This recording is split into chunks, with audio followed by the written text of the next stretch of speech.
In this video, we will be going over how to update your user account and take a test. Navigate to More option in the navigation bar. From there, select Account.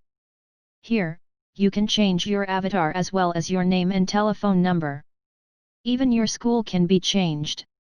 Once done, navigate back to the Courses option and select the class you want to revise for. Every subject has a test function. You can navigate to it by sliding to the right on the subject of your choice. They are right before past papers. In the test, you are required to answer 20 questions within 30 minutes. This is a simulated environment to test how well you will answer questions during the exam.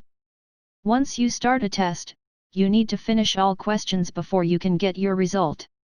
Answer the questions and click on the Finish on the bottom bar. The results of your test shall be shown and then you will be given a quote based on your performance. You can then review your work to see where you went wrong. Doing tests helps you gain more points than answering questions, so if you want to be high up in the leaderboard, ensure that you do tests many times.